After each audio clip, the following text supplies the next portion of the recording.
I just wanted to get on here to let you guys know that I'm still around. I know it's been a while since I posted any content, and I will be back. I will be bringing you some camping and bushcraft. But I also wanted to let you know that I'm going to revamp the channel a little bit, and I'm going to bring to you some homesteading stuff, some gardening and some homesteading projects that you may find useful. One of the projects that we're going to get started on here is right behind me is a garden plot. I have to till up the soil, I have to amend the soil, we have to test it and see what amendments we need to make. I have 5 yards of manure that we're going to be tilling into the soil, and then after we get started and we get all that work done, we'd like to bring to you our successes and failures. So this year I planned the garden a little bit better. We're going to use some companion planting, and we're going to use some herbs and flowers to promote organic pest control. So I hope you stick around for that. That should be interesting. Follow along with our successes and failures, and maybe I'll pick up some tips and be able to pass along some tips on what works and what doesn't work. Another project that we have in the works is we have to build a new chicken coop and relocate our chickens to a location just behind me here. Their chicken coop has become in disrepair, and it's time to build them a new one. So I figured maybe other people would like to see how we do that here. A long time project that I've been planning, and now I think I'd like to video it and bring it to people, is several years ago we bought an RV when we were still racing. That RV has gotten into some disrepair, so it's not even worth selling, but there are things that are worth salvaging from it. One of those things is a generator. That generator is worth probably $2,000, and one of the things that I'd like to do is I'd like to pull that generator off that RV, and I'd like to modify it so I can hook it into my home. So when we have power outages, I have a generator to work with. So these are some things that I'd like you guys to follow along with, and I think it could be beneficial for you guys. With this COVID-19 thing, it showed us just how unprepared we are. Now, I've never considered myself a doomsday prepper, and I probably won't ever go to that level. But I do prep, and we've always grown our food, whether it be container gardening or the large garden plot behind us. We've always done something. We've always grown something. Obviously, we've raised chickens forever, and you know, they're not meat chickens, they are egg chickens.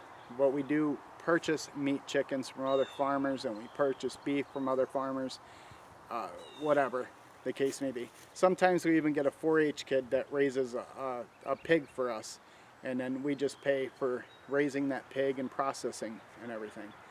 And obviously we fish and we hunt here too. But with the COVID-19 thing, I think that it opened a lot of people's eyes to how unprepared they were. And they realize now that they could do little things to be better prepared and more self-sufficient, self-reliant.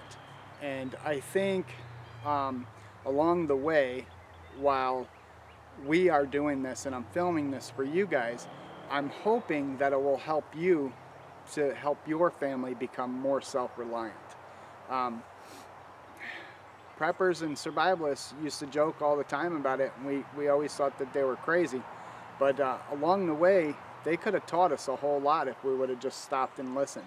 You don't have to be on the wild spectrum where, you know, apocalypse and zombies and stuff like that, but the ones that always said, hey, what if we ever have a global pandemic? And no matter what you think about this thing that's going on, whether it's a government conspiracy, a hoax, whether it's not that bad, it's not as bad as the flu or whatever, it's affecting every one of us.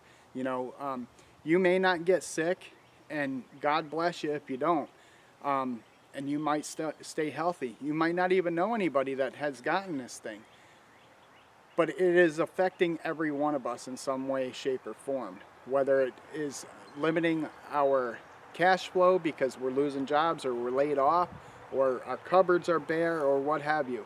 Or maybe you can't even find a roll of toilet paper because of all these crazy people buying cases of toilet paper and hoarding it. You know, whatever the case may be, everybody's being affected. So I'm hoping that what we can do here on the channel going forward is maybe help people to learn to be a little bit more self-reliant. Maybe it's just you want to learn to grow better tomatoes. You know, maybe you want to learn how to build a chicken coop. I don't know, whatever it is. But you know, a lot of people are doing the bushcraft and survival thing, and that's great. And I know there's other homesteading channels out there, and they're going to be way better than me. I don't know everything. I never claim to, but I just want to shake it up a little bit. I have a lot of homesteading projects around here, and I don't know, you guys might find it interesting what I'm doing. I just like to record a little bit of my life, my everyday life. As you know, I don't work outside the home. I own RHG, Handmade Knives, and you know, that's what I do full-time, and I'm a full-time dad. My youngest is homeschooled, so I have that responsibility as well as being a knife maker. So look for those videos, and I hope you stick around, you know, and I hope you share them, and I hope together we can learn some stuff, and maybe I can teach you some stuff, and through your comments and stuff like that, you guys can teach me things too. So with that said, stay safe, stay healthy, get outside.